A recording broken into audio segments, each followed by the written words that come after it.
Bonjour à tous et à tous et bienvenue dans Culture Pote, je suis Mox. Et je suis Stain. Encore une fois, nous sommes accompagnés de Alexandre. Salut tout le monde. Alexandre, notre pote qui nous rejoint pour une émission où on pioche un sujet au hasard et on en parle pendant beaucoup trop longtemps. C'est à moi de piocher. Si on n'est pas sur un sujet totalement différent, improvisé. Je ne vois pas pourquoi tu dis ça, Alex. Si. Ah, bah tiens, un truc qui va te plaire. Ah. The Last of Us. Oh, let's go. Je n'ai pas joué à Last of Us, je n'ai pas vu Last of Us. Pour être honnête, c'est pas quelque chose qui m'intéresse des masses. Oui, mais en même temps, on avait déjà parlé un petit peu dans l'épisode post-apo avec Merguez. Merguez, Hawk. Qui était 2 épisodes avant. Pas les sujets toi, que tu kiffes le plus. Pas forcément, le Alexandre, post-apo, ça. t'avais fait le 1. T'avais pas fini, c'est J'ai pas fini, je me suis arrêté à un passage parce que j'ai une bonne anecdote avec ce jeu.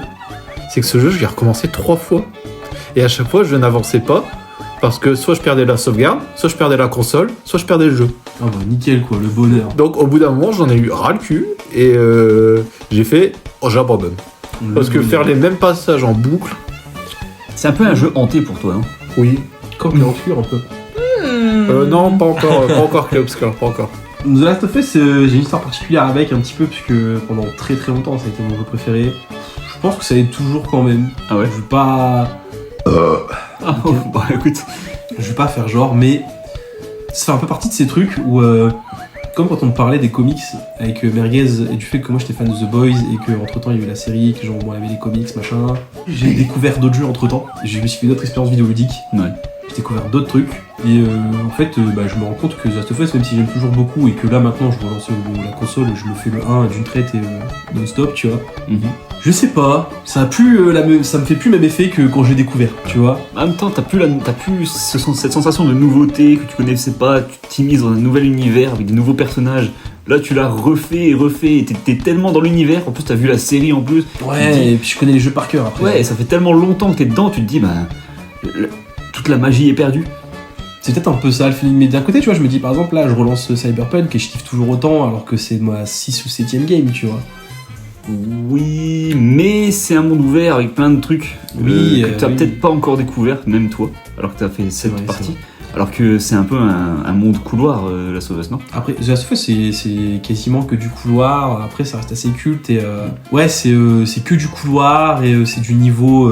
Ouais, c'est assez linéaire, même si le 2 est parti sur d'autres particularités un petit peu. Enfin, Naughty Dog a commencé à se perfectionner sur pas mal de points vis-à-vis du 2 et il avait commencé avec Uncharted 4 qui avait déjà instauré ce genre de système de niveau où en fait c'est linéaire mais en même temps tu peux te balader un peu librement dedans. Je sais pas si t'avais vu passer ce niveau dans The Last of Us, parce que ça avait, quand c'était sorti ça avait vraiment pas mal discuté. Moi j'aurais dit que c'était une révolution de fou en termes de niveau. Où en fait t'as un niveau dans The Last of Us 2 où tes personnages, donc t'as Ellie du coup, tu Oui. quand même Bah, Maxime, oui. voilà. Et puis Alexandre, je te fais pas l'affront de demander qui c'est Ellie, c'était Non, le c'est jeu. bon. Bien vu. Et Ellie arrive dans une zone, donc elle arrive à Boston, donc elle rentre dans Boston. Quand tu te balades et tout dans Boston, un petit peu avant d'y rentrer, tu trouves des postes de péage. Non, Ouais. pas de postes de péage. Poste de Poste de contrôle. Ouais. Et dans un tiroir, tu chopes une carte. Et d'ailleurs, je parlerai de ça parce que c'est super intelligent. J'ai vu une vidéo qui en parlait des méthodes qu'ils ont fait pour retrouver cette carte qui est super intéressante. J'expliquerai après, parce que sinon je vais divaguer très longtemps, Oui. Et cette carte, tu la chopes et tout, et au début, t'as joué à The Last of Us, donc tu te dis juste, bon bah c'est un collectible de plus. Ouais. Et tac, tu rentres dans Boston, et là tu vois ton personnage qui sort la carte avec un crayon, t'as un plan sur la carte, et hop, elle fait une petite croix sur un bâtiment. Et là, t'as un message qui te dit, bon, pour ouvrir la carte, appuie sur tel bouton. Là, t'es en mode, monde ouvert. Quoi? Quelle folie? Comment? Et en fait, c'est un niveau linéaire, Ouais. mais où tu peux... En fait, c'est genre plein de mini-niveaux dans un énorme niveau que tu peux aller faire librement. Ok. Et donc tu vas venir te balader dans ta petite zone comme ça, tu vas dire bon bah là je vais aller voir ce qui se passe là-dedans, tac, tu te balades, hop, t'as une banque souterraine, et en fait t'as une mini-mission ou une espèce de mini-quête secondaire où tu tues des zombards et à la fin tu chopes un fusil à pompe. Ok, ouais. Mais si tu veux, tu peux genre rush directement ce qu'on te demande de faire, donc Ouais. aller chercher, je crois que à ce moment-là tu dois chercher genre 2 bidons d'essence, et ouvrir une porte. Et tu peux très bien genre aller rush tes 2 bidons d'essence, ouvrir la porte et te barrer, tu vois. Bah, c'est Ou bien. tu peux dire je vais explorer le niveau et je vais me balader un peu et choper plein de trucs. Mhm. Et je crois pas que c'est une révolution en soi au moment de sortie, parce qu'il y a plein de jeux qui l'avaient déjà fait. Ouais. Par contre, ce qui était ultra intéressant, c'était la manière de l'intégrer dans le jeu, où c'était vraiment une révolution. Genre, il y avait pas beaucoup de jeux qui ont réussi à rendre ça aussi fluide Mhm. en termes de logique et surtout de. En fait, c'est un jeu où l'envie d'exploration, elle a jamais été aussi énorme qu'avec ce level-là. Ah ouais. Où t'as vraiment ce feeling de. Ok, c'est un jeu couloir où t'as envie de voir la suite de l'histoire, mais franchement, explorer, c'est tellement jouissif. Mhm. Tu sais, tu te balades dans un point. Alors, déjà, visuellement, c'est super beau, The Last of Us. Ça, par contre, c'est un truc où je pense qu'on peut difficilement dire que The Last of Us est moche. Bah, en même temps, ouais. Clairement. Quelle que soit la version. Ouais, pour le coup, c'est un jeu qui est magnifique visuellement. Et ce passage-là en particulier avait pas mal marqué les gens à l'époque. Et en fait, ça avait déjà été fait du coup dans Uncharted 4, où t'avais une petite zone comme ça, où t'étais avec un van, et tu pouvais te balader dans une grande zone de l'Amazonie, enfin, l'Amazonie. T'avais une zone un peu tropicale, et tu pouvais te balader avec ton van Ouais. dans la zone, et faire un petit peu des mini-missions.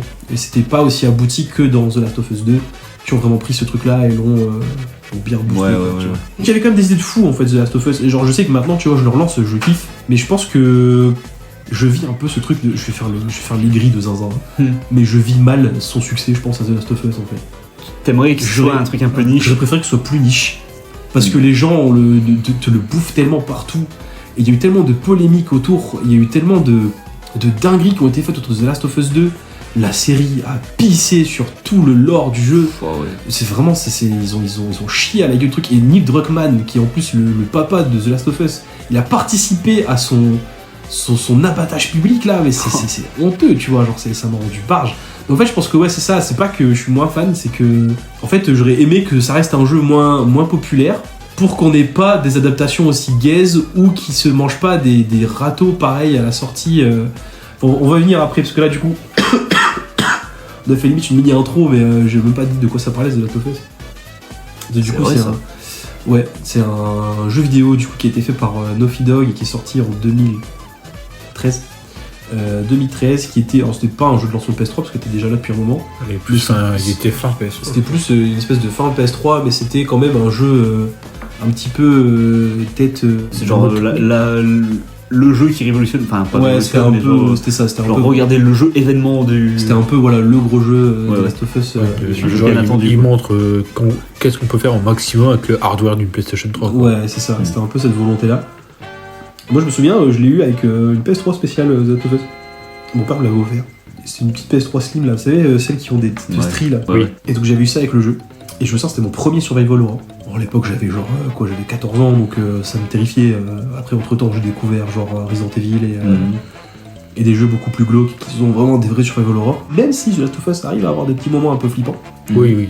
Et donc du coup, The Last of Us, c'est un jeu post-apo dans lequel on suit, du coup, le premier The Last of Us, on va suivre Joel Miller, qui est un père de famille qui, lors de une petite soirée en 2013, un peu chillax avec sa gamine, il y a des zombies partout, au secours, il faut qu'on se barre, on va se faire attaquer, on s'enfuit de la ville, et puis là, il y a un militaire qui dit « Oh non, vous sortez pas de la ville, s'il vous plaît, je suis un mec sympa, pan, oh non, vous avez tué ma fille, bou, bou, bou !» C'est cool, j'ai ruiné, là, les gens veulent m'insulter, là, c'est hilarant.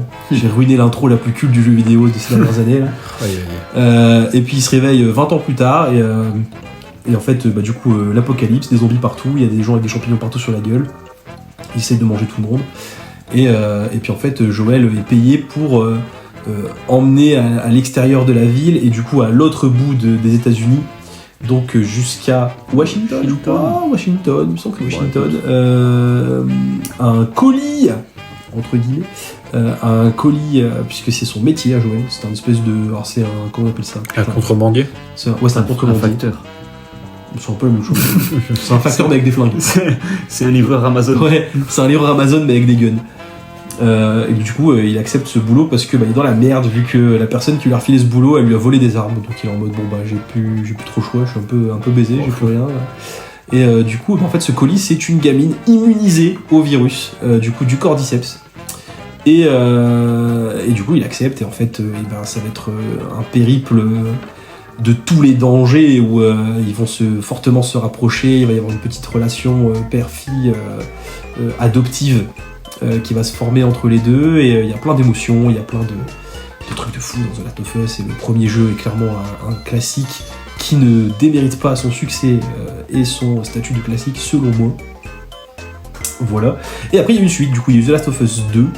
Enfin, il y a eu un petit DLC entre les deux qui était très bien, mais qui je trouve manque de rejouabilité vraiment intéressante, et qui se passe entre deux niveaux du premier. Et du coup après il y a eu The Last of Us 2 qui se déroule du coup,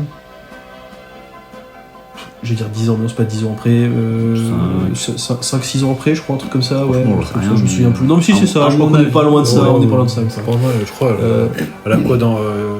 à la 19 ou 20, un truc comme ça, elle y est dans le premier à la 14, donc ouais c'est ça, Ouais. ça fait 6-7 ans. Et donc du coup, je spoil, on s'en branle, tout le monde a vu The Last of Us.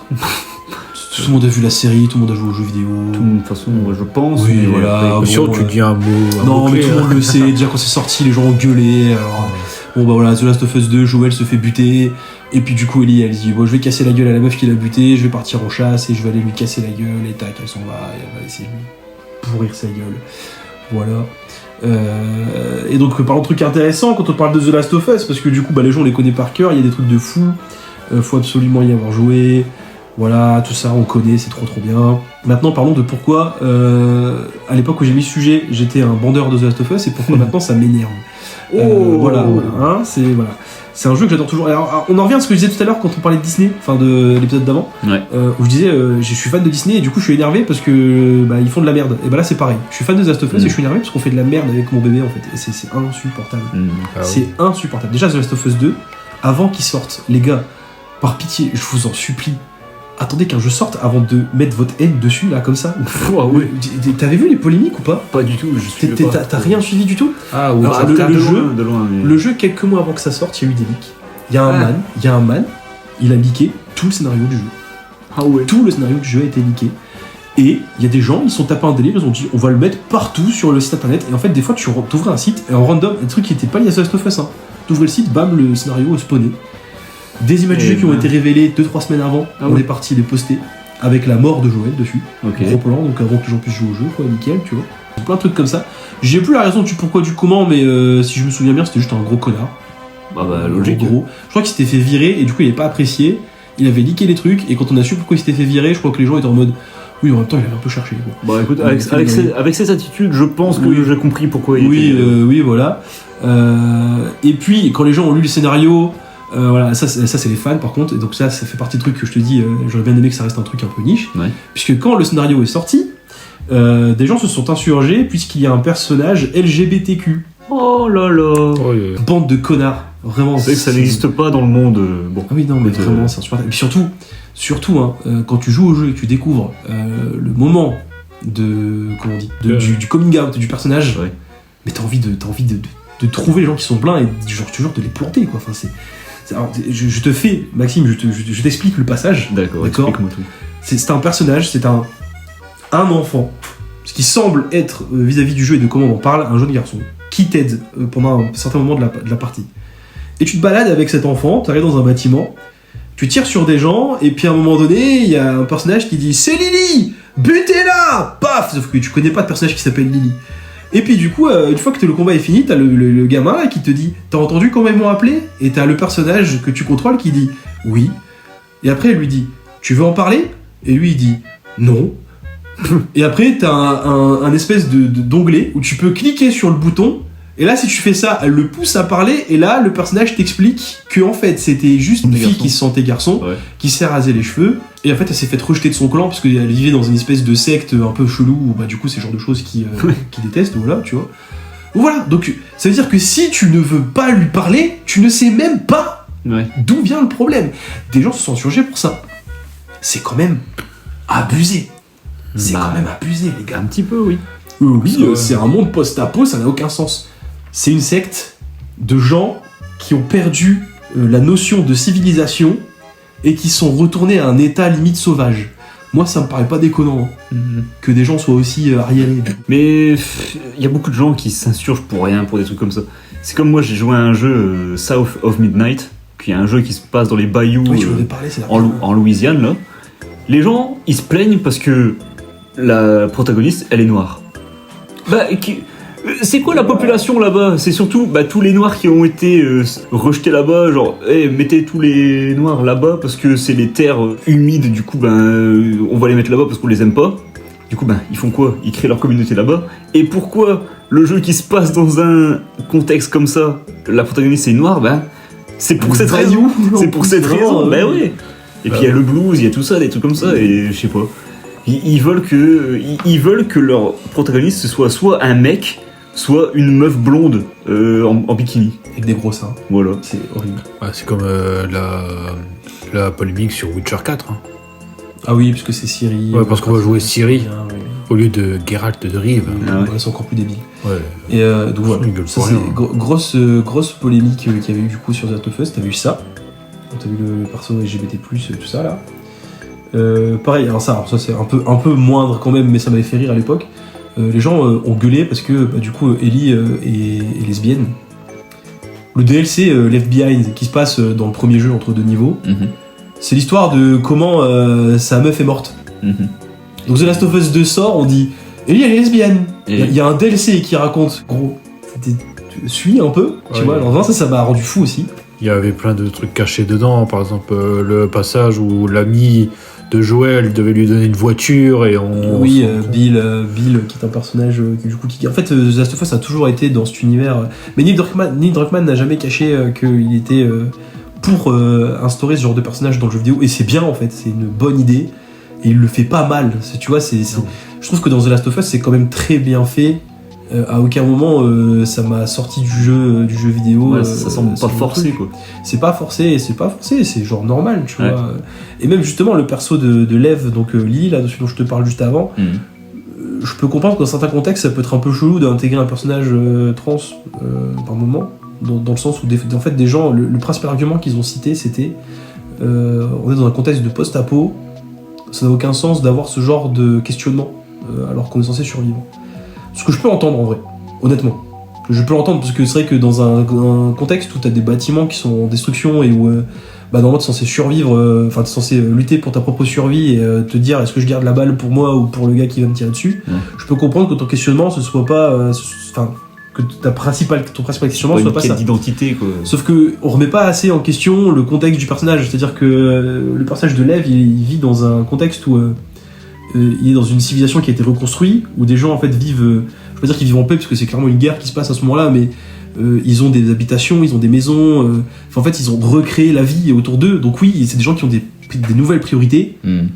Donc oui, dans ce contexte-là, effectivement, ce personnage-là peut se poser ce genre de questions, tu vois. Tu me prends un personnage random qui essaye de survivre autour de bâtiments et de gratte-ciel isolés et qui vit tout seul, oui, là ce serait bizarre qu'ils se disent est-ce que je veux vraiment changer de sexe, enfin non, t'as d'autres priorités. Là c'est un personnage qui a en fait sa tranquillité, sa vie et tout, donc oui c'est normal qu'il se pose ce genre de questions. Remettez aussi en question ce genre de choses, tu vois, joue au jeu avant de critiquer, en fait c'est juste ça, tu vois.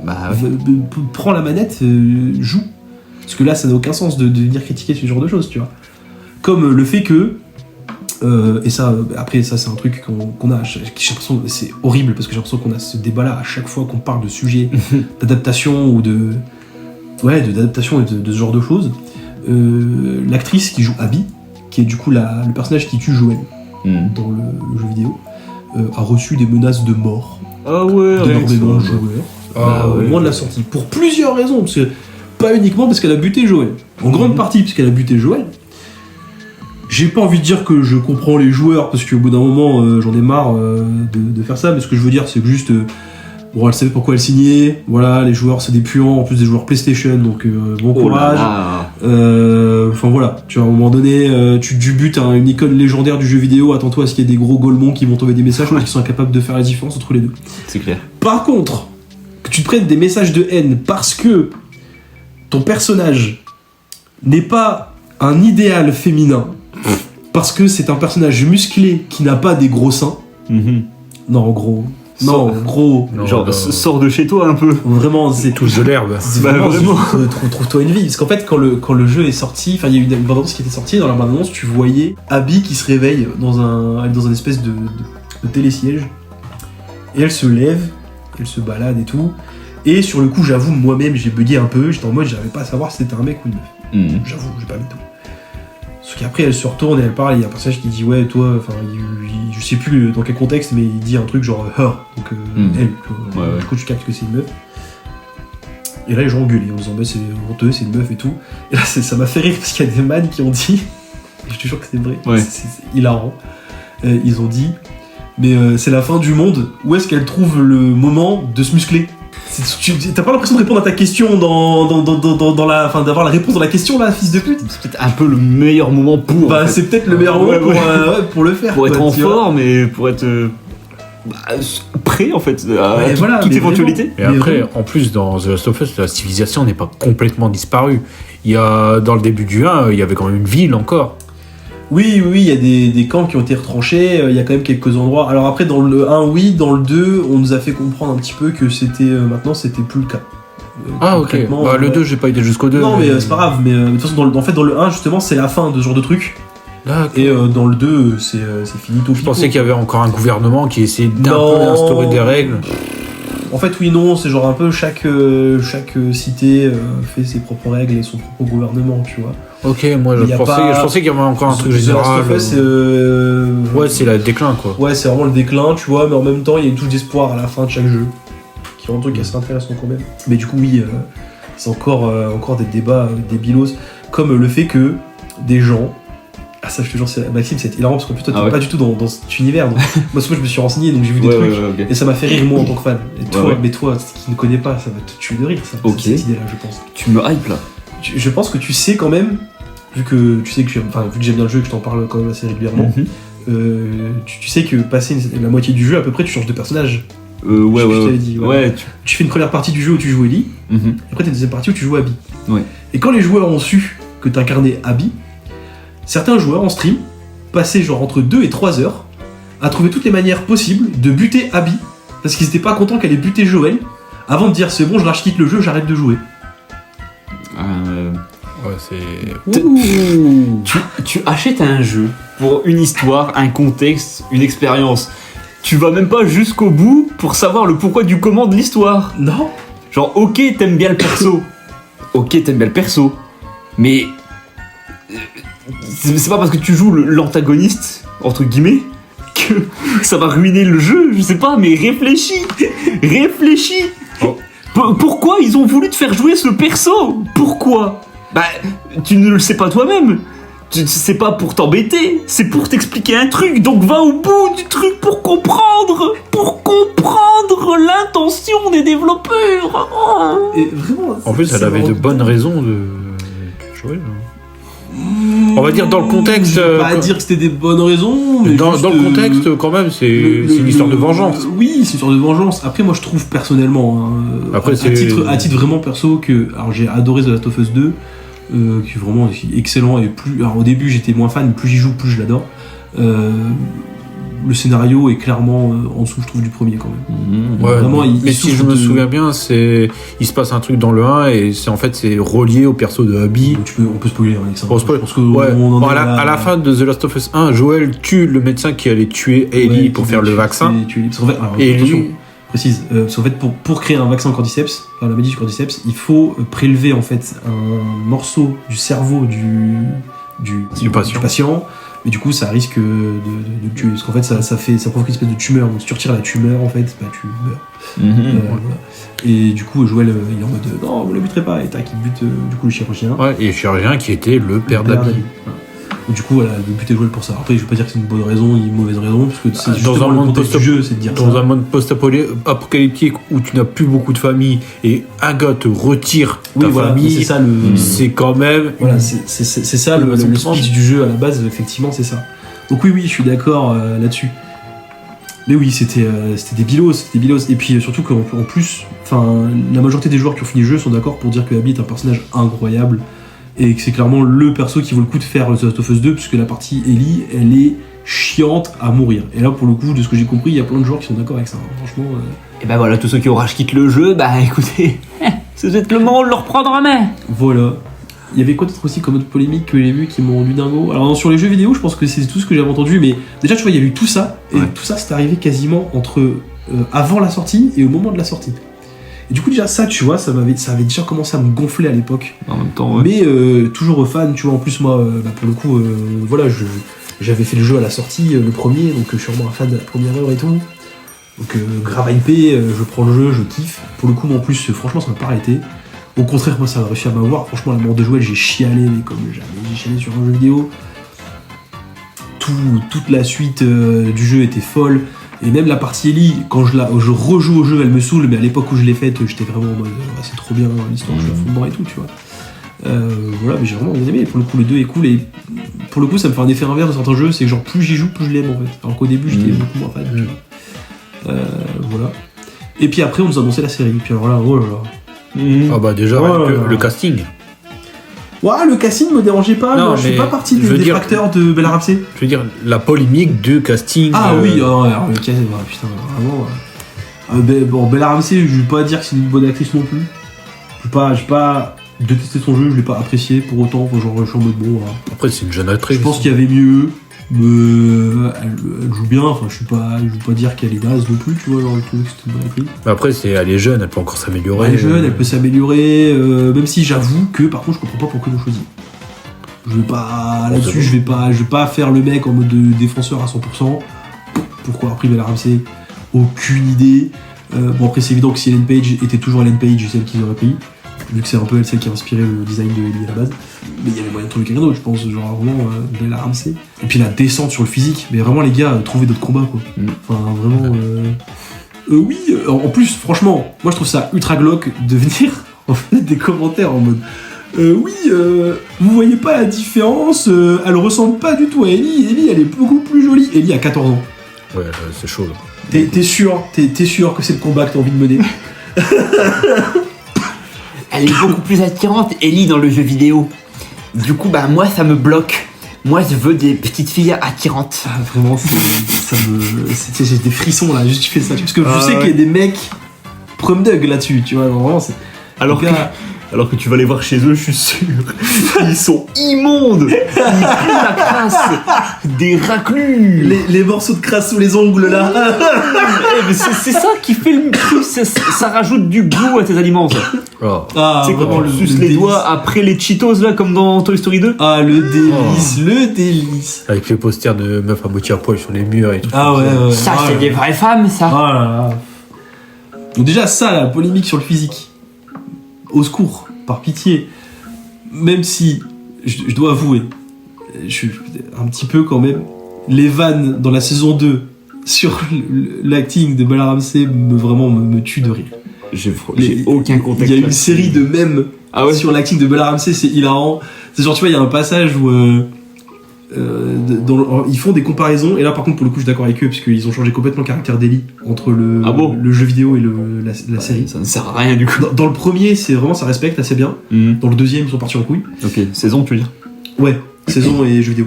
Et en fait il y a un passage où Ellie apprend que sa meuf elle est enceinte, parce que du coup elle est bi, sa meuf. C'est pas Ellie qui est mise enceinte. Et puis du coup t'as Ellie qui apprend qu'elle est enceinte, et là tu la vois qui court vers la meuf, et t'as Bella Ramsey qui court vers elle comme ça, avec une tête de mongolo, puis elle fait « Je vais être papa !» C'est hilarant. Dirty papa.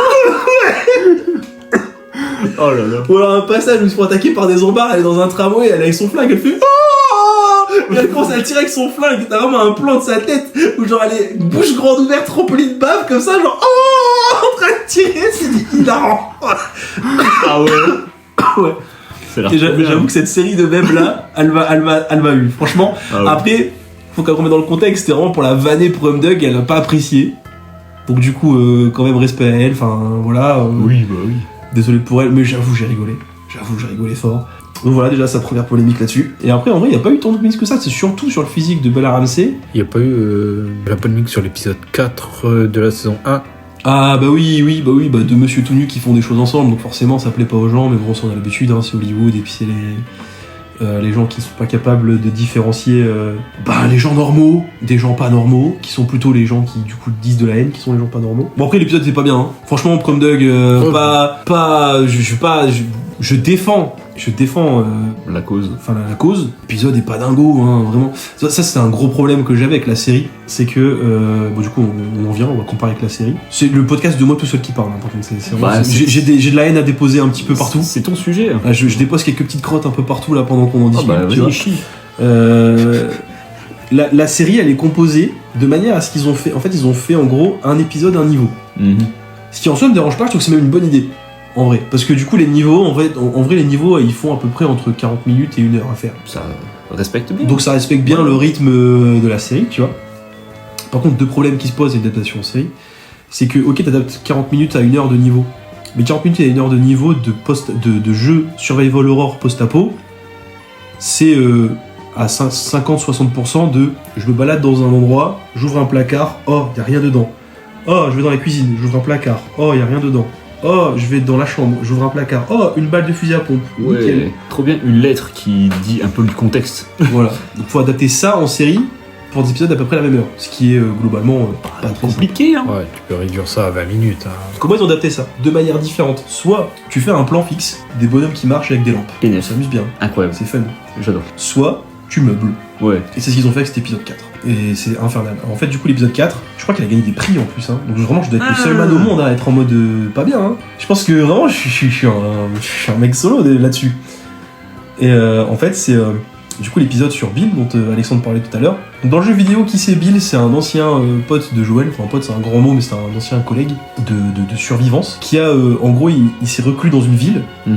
Et il a contrôlé la ville lui-même, genre il a piégé la ville de partout et tout, tu sais. Il a équipé pour que ce soit vraiment sa city town, tu vois. Le gars, Et c'est... personne rentre. Maman, j'ai raté l'avion, le gars. Ouais, mais version survivaliste hardcore, Ah ouais. tu vois. Genre vraiment le gars a des pièges partout, tu te balades, t'as des cordes partout pour les zombards, ils les explosent, machin. Et donc, Joël et Ellie vont dans la ville de Bill pour lui demander un véhicule, pour qu'il puisse partir, aller du coup vers Washington. Donc ils arrivent dans la ville, machin, ils rencontrent Bill. Il se passe des péripéties, donc comme dans un jeu vidéo, hein, des niveaux, voilà, Oui, il se passe des trucs. Au moment où Joël et Ellie partent de la ville, donc ils arrivent à trouver la bagnole, ils s'en vont. Et t'as Ellie qui est dans la voiture, qui a volé un magazine à Bill. Et elle lit le magazine, donc elle a le magazine comme ça un petit peu en plan paysage, et tu vois un mec sur la couverture torse nu. Et elle fait « Oh, il a un gros chlong ce mec !» Et Joël il est en mode « Eh, range ça, hop !» Et tac, elle le jette, il dit « T'as trouvé ça où ?»« Ah bah chez Bill !» Tac, il le jette. Voilà, donc c'est comme ça que tu sais que Bill en fait il était gay. Ouais. Ça, et puis il y a un petit plan où il croise un cadavre pendu, et en fait Joël dit « Tu connaissais ce gars ?» Et lui dit « C'était mon partenaire », mais en fait tu comprends que c'était son mec, voilà, c'était un peu insinué. Encore une fois, du coup, LGBT c'était déjà de The Last of Us 1, attention. Ouais. Donc du coup, qu'est-ce qu'ils ont dit Neil Druckmann, donc le réalisateur de la série et du jeu vidéo, et les gens qui font la série? Et ben l'épisode sur le niveau de la ville de Bill, comme on sait pas comment meubler les 40 minutes, on va faire un flashback de 40 minutes, et 20 minutes on va avancer dans l'histoire de la série. Et on va raconter comment il s'est tapé son mec. Nickel. Voilà. Ouais. Le sexe homosexuel. Ouais. Donc je t'explique comment ça se déroule dans la série. Donc dans le jeu vidéo, du coup, tu rentres dans la ville, t'as plein de séries de niveaux, là, tu combats contre des zombies, machin, tu fouilles un peu. Ouais. Et tu rencontres Bill te dit « Ah bah viens avec moi, je vais t'aider, on va trouver un moteur de bagnole et tu vas te barrer, je vais t'aider, machin, t'arrives dans plein de niveaux, tu te barres. » Dans la série, Joël et Ellie débarquent dans la ville, ils ouvrent une porte, la ville, il y a personne dedans, ils butent 2-3 zombards, je crois qu'ils se baladent. Ils rentrent dans la maison de Bill, et puis là, paf, flashback. Et là, flashback, tu découvres l'histoire de Bill. Donc Bill survivaliste, donc comme je t'expliquais, là ça va, ça respecte le jeu, hein, tu vois, donc survivaliste, machin, il se prépare sa ville, il sécurise, il rencontre Joël et du coup sont ses acolytes, parce que du coup ils se connaissaient, donc tu découvres comment ils se sont rencontrés. Ça discute un petit peu, et puis un jour il chope un man qui squattait devant sa ville sécurisée là. Il le fait sortir, et puis ça discute, ça s'embrouille, ils sont pas contents, nanana, et puis en fait on se rend compte qu'en fait ils sont amoureux entre eux, ils se font des bisous. Il y a une scène très malaisante qui fait que quand j'ai regardé cette série avec ma mère, j'étais pas bien du tout dans mon lit, où le mec se baisse vers lui, et la scène dure 5 minutes. 5 grosses minutes. Bon, j'avais peut-être pas 5, 2 minutes, au moins 2 minutes. Vraiment au moins 2 minutes. 2 minutes, c'est sûr. souvent ça peut être long. Là, c'est quand t'es avec ta daronne à côté. Ah ouais. Je veux bien être quelqu'un de pudique et je parle à peu près de tout et de rien avec ma daronne, mais là c'était un peu trop. Bref, voilà. Et puis ensuite tu les vois grandir ensemble, machin. En fait, en gros, ils ont refait l'intro de là-haut. Tu vois? Ouais. L'intro de là-haut, mais sur 40 minutes. Okay, nickel. Donc tu les vois grandir, machin. Enfin, grandir, j'abuse, mais. Enfin, se vieillir, voilà, plutôt, c'est plus clair. Vieillir à deux, voilà, ils se sécurisent dans la ville, ils s'ouvrent l'un à l'autre, machin, ils se font des ils s'ouvrent de fou. Alors après, l'histoire d'amour en elle-même, franchement, top, hein. J'ai rien à dire, franchement, c'est trop bien travaillé, hein. Vraiment, Enfin, je comprends pourquoi il a gagné le prix, tu vois. Ok. Mais y a pas une question qui vous turlupine comme ça, genre. Bah, c'est pas le monde c'est pas l'ambiance. Les zombies, moi, c'est ça que j'ai envie de dire. Bah ouais. Une série de zombies, tu vois. J'ai vidé la ville, t'inquiète. Et donc le flashback, c'est ça qui est marrant, bon je spoil, hein, tant pis, je spoil, mais le flashback se termine comment? Le flashback se termine sur Frank et Bill, donc du coup les deux. Je sais plus exactement le contexte, mais je crois qu'en fait il y en a un qui s'est retrouvé blessé, je crois que c'était Frank, il s'est retrouvé blessé, et il allait mourir, parce que du coup dans un monde post-apo il n'avait pas les cachetons pour pouvoir se soigner comme il fallait et tout. Ouais. Et du coup Bill décide que comme ils s'aiment et qu'ils sont amoureux, et ben il veut finir sa vie avec lui. C'est beau en vrai, c'est une belle histoire je trouve. Ouais. Donc ils décident de prendre un dernier repas ensemble. Bill met de la morora dans la boisson de Frank. Ils boivent un verre et ils disent maintenant on va se coucher, et ils dorment et voilà, et ils sont apaisés, voilà, ils meurent dans leur sommeil. Belle histoire je trouve. Enfin vraiment le flashback est beau, genre c'est touchant tu vois. Et puis le flashback se termine, tu reviens au présent, Joel rentre dans une chambre, il voit le cadavre des deux, il ouvre un tiroir, il y a une lettre où Bill explique ce qui s'est passé, et puis il y a une clé de pick-up, Joel descend, il rentre dans le garage, il ouvre le pick-up, ils partent. L'épisode a duré 1 heure. C'est génial. C'est génial. C'est trop bien. Donc là j'ai perdu 1 heure de ma life. Alors voilà, encore une fois, tu vois, je veux pas faire non plus le haineux parce que je trouve que l'épisode est quand même très bien, genre enfin Non mais le flashback est très beau, genre vraiment l'histoire d'amour qu'on raconte, franchement incroyable, ça mérite de gagner un prix. Ok. Tu vois, je suis d'accord sur ce contexte-là. Mais on va dire que c'est pas le contexte de la série qui permet d'exprimer tout ça, mais voilà. sans casser le rythme. Voilà, c'est ça, c'est genre, c'est pas ce que je suis venu chercher en regardant une série sur The Last of Us. Bah oui. Et je suis d'accord, parce qu'il y a plein de gens qui disent vous chialez tout le temps, The Last of Us c'est une histoire sur les relations humaines, machin. L'histoire sur les relations humaines, c'est les histoires de tous les récits post-apo zombies en fait. C'est le cœur de toutes les histoires de post-apo et de zombies. C'est les relations humaines, c'est les thématiques de ce genre d'histoire, c'est qui est le plus dangereux entre les zombies ou les humains. Donc ta gueule. Réel. Tu vois, enfin, à un moment donné, cet argument-là, je te le donne pour n'importe quelle série ou n'importe quel produit. Walking Dead, c'est ça. Et Walking Dead, il y a des romances qui, je vous jure, hein, je me fous pas de gueule, il y a des romances qui mettent une tollée à des romances de The Last of Us, mais 10 000%. Hein. Ah ouais. Vraiment, il y a des romances de zinzin hein, dans Walking Dead, tu vois. La BD. La BD, je parle pas de la série. Et vraiment, je m'ennuie pas devant Walking Dead. Là, The Last of Us, je m'emmerdais. Alors après, peut-être que le contexte aussi, je regarde avec ma mère. Avec ma mère, elle veut des trucs un peu plus vénères, elle. Sauf qu'en fait, moi, je suis d'accord avec elle, on se fait chier. Enfin, et puis, ils ont mis le budget sur les designs des costumes. Et je vous jure, franchement, les claqueurs de la série sont trop bien faits. Hein. Genre vraiment, Ok. les SFX et les costumes sont dingos. Hein. Vraiment, on les voit pas. On les voit pas, les zombies. Ouais, tu les vois 2-3 fois, mais pas plus. Ouais, on les voit pas. Et ils ont préféré faire des épisodes comme ça où tu perds 1 heure de ton temps. En fait, je me suis dit, quand j'ai vu cet épisode sur Frank et Bill, je me suis dit, bah c'est bien, mais. C'est bien, mais moi je veux voir ma série de zombies. Là, ce que tu me dis, c'est. Ils sont rentrés dans le bâtiment, ils ont trouvé une clé, ils sont barrés. Ça aurait pu se résumer comme ça, ouais. sans le flashback. C'est ça. C'est juste ça. Et du coup, je comprends que les gens râlent, je comprends que les gens se disent, mais c'est pas ça qu'on veut. Et c'est logique. Donc, en vrai. Je sais pas, c'est bien de faire un truc comme ça qui est bien fait, qui est bien amené, mais dans une ville où il est censé avoir plein de zombies, comment tu crées ce contexte? Bah en fait c'est ça, je pense que ce serait peut-être plus intéressant à la limite on nous montre ces personnages-là 2 épisodes avant, ou tu vois qu'ils soient pas morts à ce moment-là, ou alors qu'on les fasse apparaître à un autre moment, que plutôt que de nous les faire découvrir en flashback. En fait c'est ça le truc qui perturbe, c'est que tu les découvres en flashback. Mais surtout que t'as un flashback sur 2 cadavres. Oui, c'est ça, du coup je suis genre, mais je m'en bats la race. Bah, justement, si l'épisode n'avait pas duré 40 minutes, t'aurais pas le temps de t'y attacher à ces persos, tu serais genre, bah c'est 2 cadavres qui sont morts. Ah, c'est ça. Ouais. Et vraiment, c'était pas ouf. Donc Et ça, oui, c'était. tu prends le pick-up.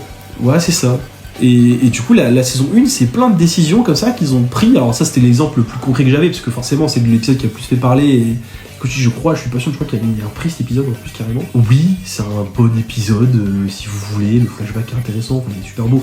Je critiquerai pas cette écriture-là, il est très bien ce truc-là, mais ça n'a rien à faire dans cette série en fait. Enfin, c'est juste pour donner, dire aux gens qui ont vu le jeu, bah voilà, regardez, il est là, votre personnage, Bill il est là, il y a son histoire, machin, c'est raconté, c'est bien beau. Avance. Ouais. Et je pense que c'est le problème dont la série a souffert dans la saison 1, c'est qu'elle avance pas, parce que justement ils ont pas su adapter ces moments du jeu vidéo où tu ne fais rien. Dans le jeu vidéo, c'est intéressant de se balader parce que tu interagis avec l'environnement, tu te balades, tu es littéralement le personnage, celui qui fait avancer l'histoire. Voilà, tu découvres le monde en même temps. C'est intéressant de découvrir le lore. Là, tu regardes.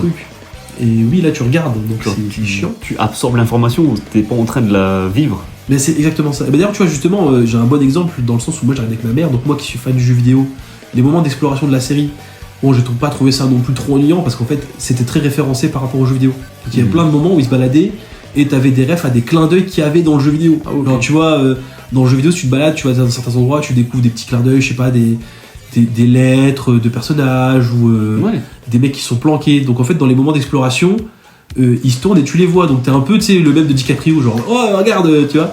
Donc j'avais ce feeling-là. Par contre, ma daronne, qui ne connaît pas le jeu vidéo, elle était juste en mode, on s'en fout, quoi, il se balade, il arrive un truc. Donc ça, tu vois, pour moi, c'est une preuve que c'est raté. Parce que si tu plais, en fait, la série, elle parle à qui, du coup, tu vois. C'est là où je voulais en venir, justement, parce que je me suis dit, ils veulent faire une série pour qui ? Pour les fans du jeu ? Pour ceux qui connaissent pas ? Pour ceux qui veulent découvrir l'univers ? Ou pour le commun des mortels, ceux qui vont regarder n'importe quoi que tu mets devant eux, genre. Bah voilà, et ça m'a perturbé un peu. Ceux qui a des très bonnes idées, où ils ont retravaillé, notamment l'introduction de la série est vraiment bien. Ah ouais. Ils ont essayé, en fait, ils ont voulu ne pas partir dans la facilité et ne pas refaire exactement la même intro que le jeu vidéo. Ouais. Parce que le jeu vidéo, en fait, l'intro est tellement culte que si tu l'as loupé, enfin, je pense qu'ils ont dû dire ça, tu vois, si on la loupe, on est dans la merde. Donc ils sont partis sur un autre truc où l'intro de la série, c'est une petite fille qui se balade dans la maison de sa maison familiale et sa grand-mère se transformait en zombie. Et la tension dans la scène, mais je te jure, j'étais cloué au lit. Hein, oh putain, ouais, c'est terrifiant. T'as la gamine qui se balade et tout, en fait la porte est restée ouverte et la grand-mère elle se transformait et la gamine se balade, elle voit du sang au sol, elle est genre mamie et tout, genre tu sais, elle cherche sa grand-mère et tout. Et tu la vois, la grand-mère au sol en train de bouffer un truc, tu sais pas ce que c'est, tu vois un chien qui était rentré, qui est plus là, et en fait elle est en train de bouffer le chien. Et t'as le champignon, du concept qui sort un peu de sa bouche, et tu le vois dans le coin de la grand-mère de dos, elle se tourne façon Resident Evil, tu sais. Ouais, okay. Et elle saute sur la gamine, t'es en mode, waouh, putain, ouais. Tu vois, j'étais vraiment la série con, j'étais genre, waouh. Ah ouais. Et il y a plein de trucs comme ça dans la saison 1 qui marchent en vrai, tu vois. T'as les scènes où ils ont aussi instauré un autre truc qui était pas dans le jeu vidéo, où en fait le cordyceps il est connecté avec tous les zombards. Donc t'as le champignon en fait qui est dans le sol. Donc en fait dans la série on a oublié les spores. Dans le jeu vidéo tu peux choper le cordyceps en l'inhalant. Donc c'est un champignon donc forcément il met des miasmes tu vois un petit peu partout et si tu inhales les spores tu peux te transformer en zombie. Okay. Dans la série c'est resté mais c'est pas aussi intense. Dans le jeu vidéo l'intérêt de mettre les spores c'était de niquer la vitalité des joueurs. Mais c'était pas réaliste vis-à-vis de certains passages où c'est dans des grandes zones ouvertes où t'es pas censé avoir autant de spores tu vois. Donc là, pour pallier à ce truc-là, la menace qu'ils en ont fait, c'est que le champignon est connecté dans le sol. Il y a plein de racines, tu vois. Et si quelqu'un marche sur une racine, bah ça réveille les zombies autour. Ah ouais. Sauf que quand t'as une armée de coureurs, tu vois, tu marches sur le truc et tu réveilles une armée de coureurs de la ville d'à côté qui se mettent à tous courir au loin et t'entends les cris au loin comme ça de tout le monde qui court. Oh mon gars. Ça c'est un truc de fou. Oh les coucouilles. Ah, oh là là, vraiment. Ouais. Tu vois. Et donc ça a été mis dans la série et je trouve que c'est une idée de zinzin. Vraiment, tu vas trop mettre. Donc il y a plein d'idées comme ça qui sont mises en place, qui sont trop cool et qui n'ont pas été reprises dans la saison 2 déjà. Le problème de cohérence. Choix de pas de cohérence parce que on en reparle juste pas. Si t'instaures des trucs, faut les continuer. Oui, mais je veux dire c'est qu'il n'y a pas eu un moment donné dans la série où ils ont, enfin, à aucun moment ils annulent le truc.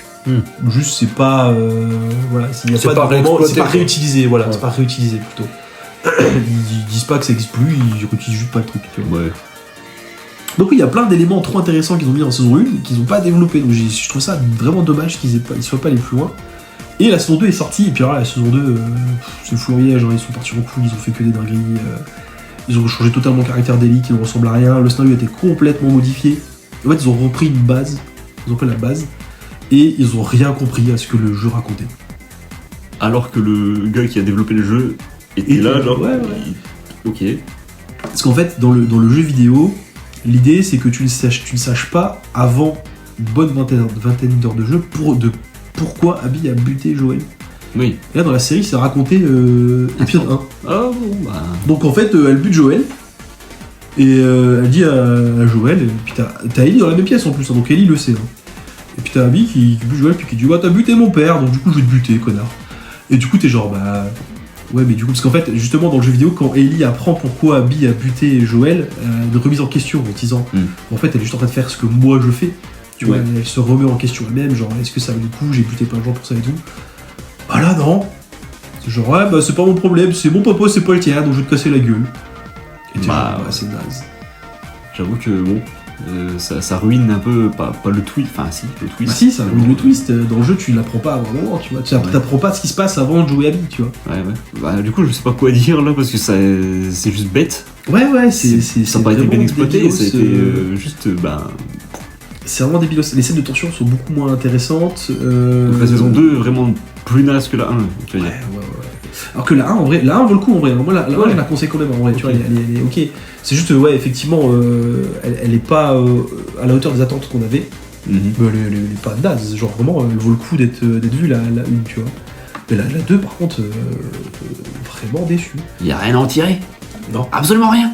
Vraiment, non, bah il y avait des bonnes idées parce qu'en fait, t'as du coup le groupe, en fait, dans le contexte, tu veux, dans Last of Us 2, le jeu vidéo, Ellie elle débarque à Boston, en plein contexte de guerre en fait, parce que Boston, du coup, c'est une ville énorme, et t'as une société qu'on appelle les Wolves qui sont des survivants qui ont créé une espèce d'armée, donc ils ont pris plein d'équipements et tout, ils ont créé une armée et ils font une espèce de gouvernement dedans, qui sont en chasse contre les Séraphites, qui sont la secte chelou dont je te parle. Ah ok, ouais. Donc les deux s'entretuent. Et du coup, dans ce contexte de guerre, Ellie débarque, donc du coup ça fait un troisième ennemi commun, donc du coup les trois vont se taper dessus.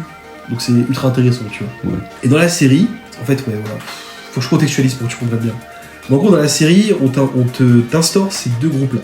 Oui. Dans le jeu vidéo, ils existent quand tu joues Ellie. Donc du coup, les 4 premières heures de jeu, tu joues Ellie. Ellie se balade et tout, elle vit sa life, sauf que Ellie, tu la joues avec ses objectifs à elle. L'objectif d'Ellie étant, je vais trouver Abby, je vais lui flinguer ses grands morts, je vais buter tous ses potes et sa famille, et après je rentre chez moi et je bois le café.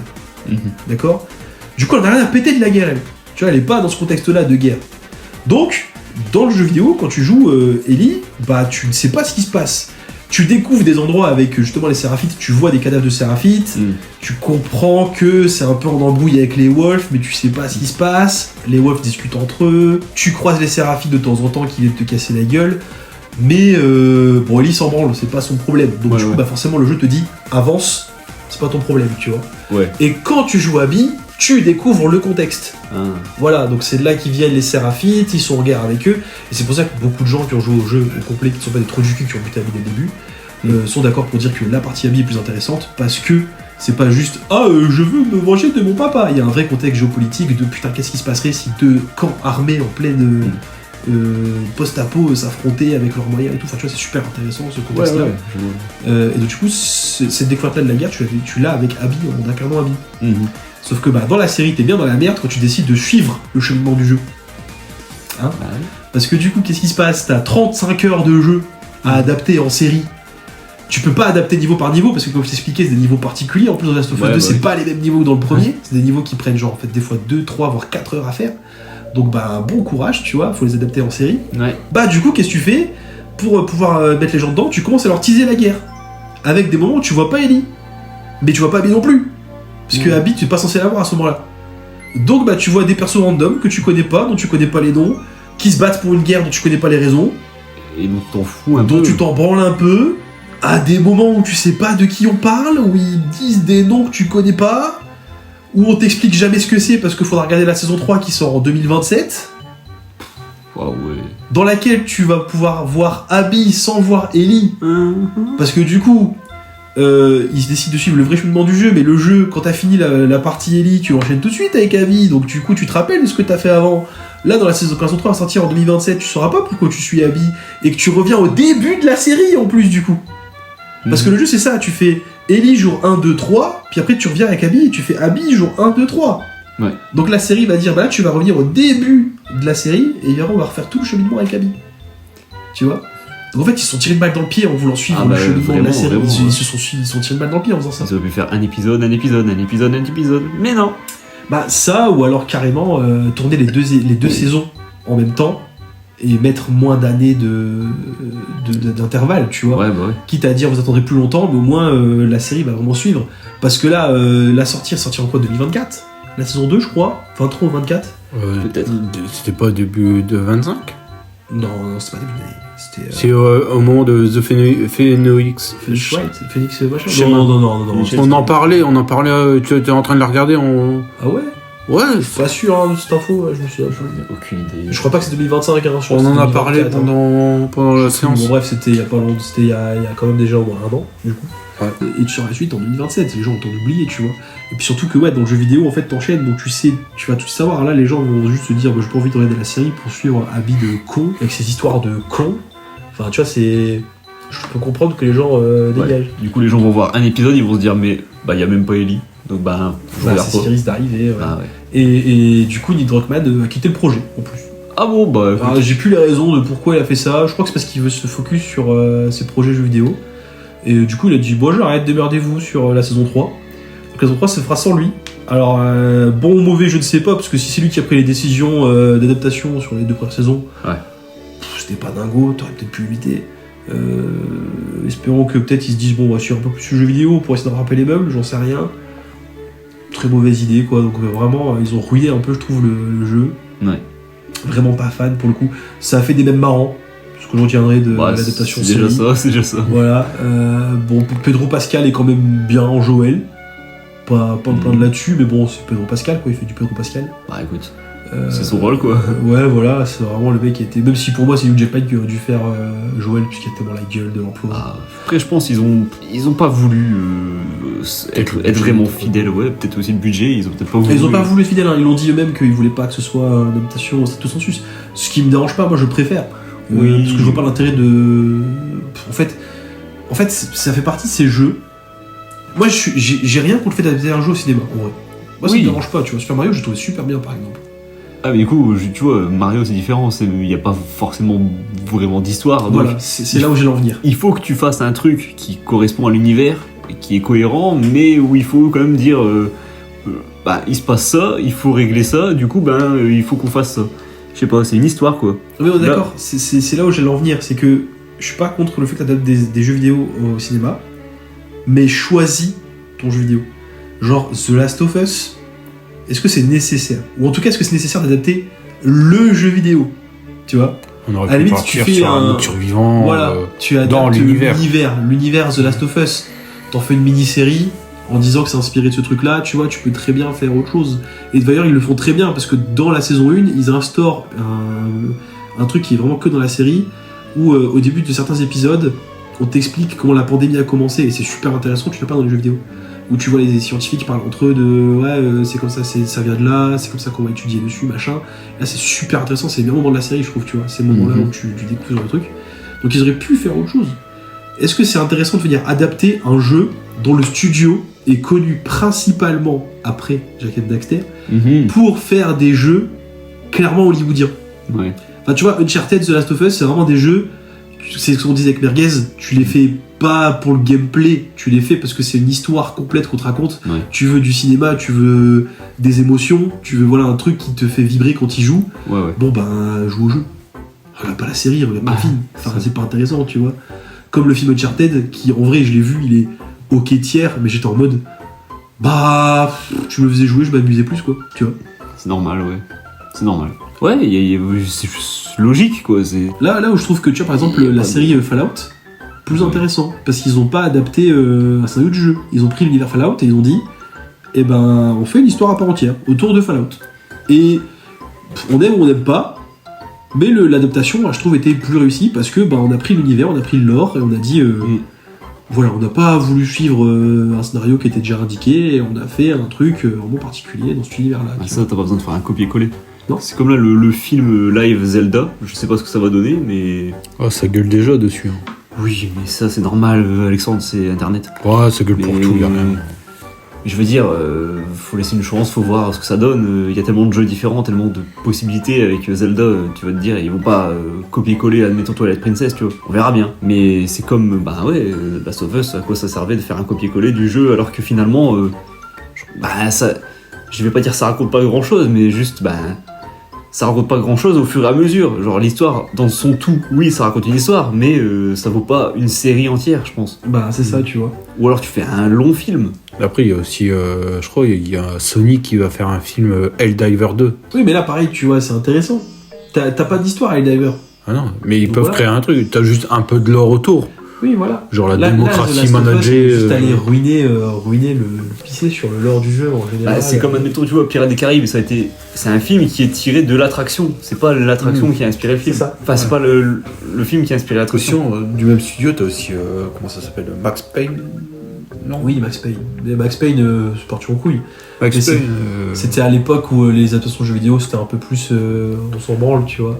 Non, mais je voulais dire le jeu vidéo, c'est Max Payne, le 3, je sais plus, où t'avais tellement de cinématiques que t'avais l'impression de regarder un film. Non, mais c'est pas. c'est encore une fois, Alexandre, tu divagues. Oui, je divague, Désolé. Tu parles vraiment d'adaptation au cinéma. Quand t'as un jeu qui de base est une histoire, je sais pas, pour moi, The Last of Us, c'est comme si. C'est comme le Resident Evil. C'est comme si au cinéma t'adaptais un Telltale. Ouais. Tu vois, littéralement. Ouais. Tu vois, tu prends un jeu narratif et tu dis, je l'adapte au cinéma. Bah non, gros. C'est déjà une idée de merde au moment où tu l'as dit. Tu vois, c'est God of War. Il y a des gens qui veulent adapter God of War au cinéma. C'est débile. Non. Encore si t'adaptes les vieux, peut-être. Ouais, pas le nouveau, là. Un gros film d'action décérébré. C'est un peu tous les films Tu mets The Rock en Kratos. Franchement. Bah non, il faudra qu'il décapite des gens. Donc. Jason Momoa. En vrai, je sais pas, je crois. C'est peut-être lui. Faudrait le raser, il serait pas d'accord. Mais oui, il veut l'adapter God of War, tu vois, c'est pareil. Je me suis dit, mais pourquoi c'est quoi l'intérêt? À la rigueur, tu vois, je dis les anciens parce que c'est un peu, tu sais, Kratos qui a été rejeté par les dieux, il veut aller buter Zeus. Ok, là il y a du truc, tu peux y avoir du spectacle, tu peux avoir genre il va monter la tour de l'Olympe. Oui. À la rigueur, oui, mais genre. Je marche dans la neige avec mon fils. On fait du canoë. Mon garçon.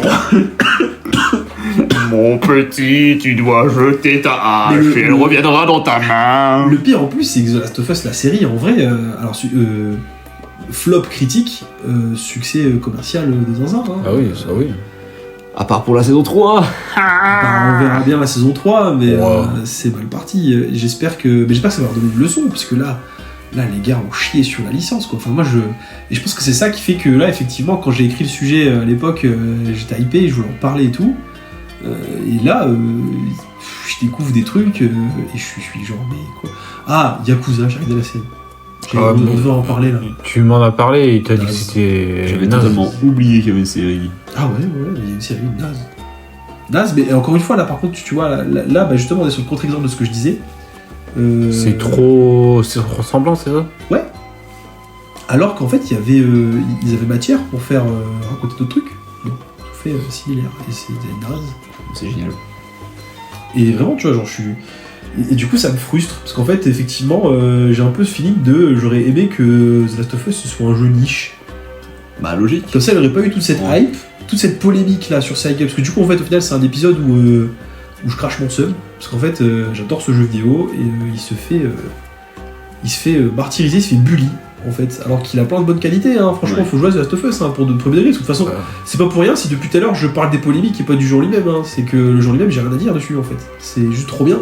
Ah, tu vois, le gameplay était sympa, le gameplay. Mais quand tu refais 3 fois le même niveau, je t'avoue, à un moment, moi je. Bah en fait, c'est ce qu'on disait avec Merguez sur l'épisode sur le post-apo quand on a parlé de The Last of Us, tu vois. On disait le gameplay est simpliste, dans le sens où il te demande pas un million de trucs. Mais il est efficace. Genre, tu vois, quand tu fracasses le crâne d'un zombard, tu fracasses le crâne d'un zombard. Tu vois, c'est jouissif de lui exploser la gueule, tu vois. Donc ça fonctionne dans sa mécanique. Il a souffert de son succès, qui, en vrai, en plus, avec mon expérience vidéoludique que j'ai maintenant, bah, il y a des jeux qui parlent de ces thématiques-là qui sont beaucoup plus réussis. Justement, la série des Yakuza, parle de toutes ces thématiques du père adoptif, de grandir avec un autre destin, enfin voilà, il y a toutes ces thématiques-là, elles sont incluses dans Yakuza et c'est beaucoup mieux travaillé niveau historique. Bon, alors après, je suis d'accord, le contexte n'est pas le même non plus. Mais bon, God of War le fait quand même un peu mieux aussi, tu vois, je vais pas mentir. Tu vois. Ah, j'ai pas fait les derniers God of War. Moi, je pense que ce qui fait que je suis toujours aussi fan de The Last of Us maintenant, c'est un petit peu de nostalgie. Parce que c'est un des premiers sur le horror, donc forcément très content. Et le fait que je sois un très bon client aussi, je vais pas mentir, tu vois. Genre vraiment, moi ça m'a eu sur l'ambiance, sur l'exploration, sur le kiff de me dire je me déplace dans mon niveau, j'aime trop découvrir voilà, avec ma petite lampe. En fait, il y a ce côté un petit peu urbex que t'as pas dans d'autres jeux, parce que c'est sur le horror, donc forcément tu l'as pas dans d'autres jeux. Dans Last of Us, c'est ultra jouissif de balader dans un égout, et t'as ce niveau-là dans le 2. Non, dans le 1. Il a bugué. Ouais, j'ai bugué, je t'en attends, c'est pas dans celui-là. Dans le 1, il y a un niveau qui m'a marqué, et qui a marqué la plupart des joueurs de The Last of Us, qui est super bien, où en fait tu te retrouves échoué sur une île, et tu te balades un petit peu dans l'île, et tu rentres dans un égout. Ok, et t'explores un petit peu l'égout, et plus t'explores, plus tu trouves des petites notes un peu partout et tout, tu vois. Et tu t'apprends qu'il y a un personnage qui était un mec qui a survécu pendant l'apocalypse dans un petit yacht, et qui a échoué sur l'île. Et il est parti dans les égouts, il se balade et découvre qu'en fait les égouts, il y a un bunker planqué dedans, où il y a toute une colonie d'enfants et de parents qui sont réunis dedans, et il y a genre 3 ou 4 adultes je crois, et qui ont commencé à élever les enfants entre eux, ils se sont sécurisés à l'intérieur du bunker, ils ont genre fermé des portes, ils ont fait un système de pièges sonores et tout pour pas qu'on les entende à l'intérieur. Ils ont trouvé une manière d'aller cultiver des fruits à l'extérieur, de se faire un truc d'irrigation pour vivre dans le bunker, tu vois. Ok. Et en fait, quand tu te balades dans le niveau, t'as des zombards à un moment donné, donc tu comprends que bah du coup ça s'est pas bien passé, tu vois. Oui. Tu fumes les zombards, tu te balades, et puis t'es là avec ta lampe, t'explores, tu te rends compte qu'en fait les gamins ils ont plein d'outils sur les murs, machin, ils ont créé un petit coin où vivre. Et puis là, t'ouvres une porte et t'as une pièce horrible où t'as genre un drap avec plein de cadavres d'enfants. Et puis au sol, t'as une marque avec écrit ils n'ont pas souffert. Et puis une lettre où en fait tu comprends que les zombies sont arrivés dans le bunker et qu'ils ont préféré tuer les enfants plutôt qu'il se passe des trucs. Et tu vois, il y a tout ce côté-là, exploration qui est dingue, où en fait c'est des trucs cachés. Tu vois, si tu. Dans le jeu, tu t'en fous de ça à la base, tu vois, tu te balades dans le bunker et si tu t'explores pas, tu t'apprends pas tout ça. Ouais. Et c'est le genre de truc que j'adore dans The Last of Us, et c'est le truc qui m'a fait kiffer le jeu. À chaque fois que je refais le jeu maintenant, c'est un des seuls jeux, je pense, où je lis les notes. Tu vois. Ah ouais. Moi, je suis le genre de joueur qui est trop la flemme. J'ouvre une note, je suis en mode, bon, j'ai lu, c'est bon, ça m'a débloqué, je me casse. Ouais. Et The Last of Us, je lis tout le temps les notes parce que je trouve ça incroyable de découvrir ta petite note de survivant là, où tu sais, t'as l'impression d'avoir découvert un truc de fou en Bah ouais, normal. Et c'est trop jouissif. Et ça fait partie des trucs qui font que j'adore toujours The Last of Us maintenant, et je trouve que c'est un des jeux qui le fait le mieux. Il n'y a pas beaucoup de jeux qui m'ont autant marqué en termes d'exploration, tu vois. Bah, du coup, j'ai l'impression qu'un peu le pourquoi, la finalité de l'histoire, c'est on peut pas adapter une expérience où tu dois explorer et trouver toi-même les petites recherches, les petits trucs que tu trouves dans le monde, les petites pièces du puzzle de l'histoire, en fait. C'est ça, c'est les ça. trucs cachés. Enfin, tu peux pas le retranscrire dans une série. Pour moi, c'était ça le gros de The Last of Us, c'était ce côté exploration qui du coup n'est pas adaptable en série. En fait, ouais, normal. T'as raison, tu vois. Enfin, c'est pour ça qu'ils ont meublé n'importe comment et qu'ils ont fait que des conneries. Et c'est dommage en fait. Je suis un peu déçu parce que bah, je m'attendais à mieux et très honnêtement, j'en suis à un point où si un troisième doit arriver, je vais être méfiant, tu vois. Ah oui. Bah, il y a des rumeurs qu'on y aurait potentiellement un troisième. De toute façon, Neil Druckmann n'a jamais rejeté l'idée, il a dit que... Mais c'est dès qu'il a une bonne idée. Voilà, en fait, il a dit je dis pas qu'il n'y en aura pas, je dis juste que pour l'instant, c'est pas dans les paplards, mais si j'ai une idée, je le ferai. Donc en gros, ce qui est en vrai une très bonne réponse. Moi, ça me convient, tu vois, je veux pas qu'il en fasse... Ce serait débile de faire une suite s'il a pas d'idée. Bah oui. Enfin, j'allais dire, il veut pas en faire une vache à lait, mais avec tous les remakes qu'il y a eu... En fait, c'est ça, il veut pas en faire une vache à lait parce qu'il sait que, bon... C'est déjà sur la voie pour être le prochain Skyrim ou GTA, donc... Mais il sait s'arrêter, quoi, à peu près. Oui, c'est ça. Mais après, c'est parce qu'il bosse sur plein de projets en même temps. Il avait fait... Il avait fait du coup Uncharted 4. Il bosse sur le nouveau son jeu de SF, là, je sais plus c'est quoi le nom. Ah oui. Et il avait filé un coup de main à... Je sais plus comment il s'appelle, à Cory Barlog sur God of War 2. Il avait filé un coup de main sur Ragnarok avec le Santa Monica aussi. Donc oui, il est occupé. Attention, Neil Druckmann, c'est un des quand au bout d'un moment, des gens arrivent à connaître le nom d'un producteur de studio sans connaître forcément le studio, c'est que bon, t'es assez occupé, quoi. T'as ta renommée de plus à se faire. Donc voilà. En fait, c'était du coup plus un épisode coup de gueule. Je joue à Last of Us quand même, hein, c'est des classiques, et je suis toujours aussi fan des jeux, mais devenez pas des fans toxiques. Enfin, par pitié, quoi. Quel que soit le milieu où vous êtes. Ce que je veux dire, que ce soit dans Last of Us ou dans tout. Juste appréciez l'œuvre et ne criez pas et ne devenez pas fanatique, parce que quand on s'enferme dans un truc, c'est le meilleur moyen de juste ne pas s'ouvrir au monde et juste rester bloqué dans ses acquis et puis pourrir de l'intérieur. Exactement. Ça, c'est une belle métaphore pour un jeu comme ça. Ah ouais. Vous avez un cordyceps qui pousse dans votre cerveau à force. Ouais, vraiment. Il n'y a pas d'immunité là. Et on peut pas l'enlever celui-là. Hein. Ah bah, bon courage. Enfin, ouais. C'était un bon épisode sur Last of Us où on a vachement parlé, toi et moi, Alexandre. Ouais, ça, vachement. Vous avez participé quand même. Oui, écoute, on a acquiescé. C'est pas mal. Enfin bref, autre chose à dire sur Last of Us ou... Non. Ok, on donne rendez-vous au prochain épisode. Un petit mot de la fin pour toi, Alexandre? Cordyceps. Gros biceps. Champignon.